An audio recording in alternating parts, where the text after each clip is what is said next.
these harmful cells have stopped doing this, and the cells are inappropriately surviving. And so really this, in principle, could touch every major disease. Now, this is not to say that cell death is the root cause of every disease, but certainly there are cases where if we could block the cell death from happening, it might at least give us a fighting chance to treat the cells that otherwise would be completely gone. In terms of utility, there's been a number of drug studies looking at compounds that can either inhibit or promote cell death in various disease contexts. For example, in the clinic now, there are drugs whose job is to trigger cell death in specific tumor settings. And these drugs arose from our understanding of how cell death happens and the specific molecules involved. That makes me wonder, with your earlier mention of markers on cell surfaces that say "eat me," there can be used on cancer cells, maybe in a kind of cancer immunotherapy or something like that. At the moment, there isn't anything that's specifically in trials to look at these eat me signals, but what you can do is you can create your own eat me signals. So if you can discover something on the surface of a cancer cell that marks it uniquely from all other cells, because you only want to eliminate the cancer cell, you don't want to get rid of all the other cells in your body. So if you can identify this, you can generate a specific antibody which would trigger, for example, an apoptotic response in the cell to which it binds. And in fact, there is really an incredible revolution afoot in the treatment of cancers using what's known as immunotherapy. And this is precisely what this is based on. So the idea here is to allow the body to identify specific unique markers for tumor cells, generate an immune response towards those, and then immune cells will go to these cells and destroy them using a variety of different ways that we mentioned already in our conversation.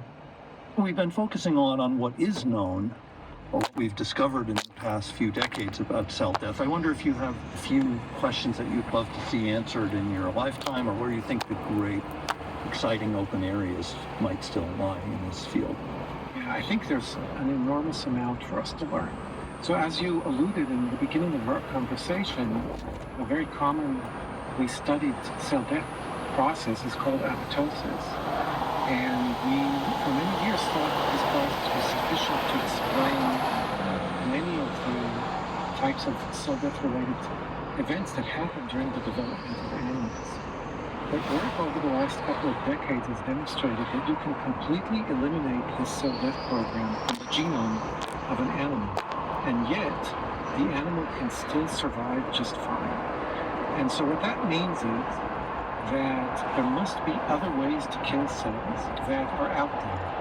Now, one way might be this lymphocyte-like death, which I mentioned, but it may not be the only way. There may be other ways. And so that whole black box of what other programs are out there is an incredibly fascinating direction that will definitely deserve our attention, particularly if we wish to make cell death an important angle of attack in disease. There is another big question that we would like to understand. So I told you in C. elegans, we know precisely which cells are going to die at any given moment.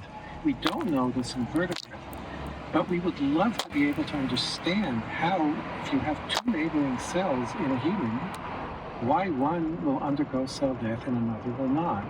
And we don't at all understand that. So I think this becomes a much bigger question. It's a question that has to do with how cells respond to their environment, and cell death in this case would just be a readout, but certainly still an incredibly fascinating question and wholly unanswered. Wonderful. Those are some great directions. Finally, you as an individual scientist in this great enterprise, is there something about your own research that particularly gives you joy? I love discovering stuff. I have always been interested in finding new things that no one has found out before. And in some sense, the specific details of what it is that I'm finding are not even that important, because I think once you get into the details, everything seems interesting and exciting. As long as there's a question to be asked and a way that I can imagine to solve it, that will bring me into work every day, and it still does. I know that feeling, and I sometimes will tell my own graduate students that it almost doesn't matter what the question is. The process of discovery is so fulfilling, and everything becomes interesting once you start looking at it deeply enough. Absolutely. Rare, but fulfilling. But what about something that Francis Crick said one time, that it's just as easy to work on an important problem as a trivial or uninteresting or unimportant problem? Do you ever think about that aspect, that you want to work on things that matter in some external sense? I've often thought of that quote in trying to decide what my next goal should be. But I will tell you that, in my opinion, I lack the hubris to decide what's important and what's not.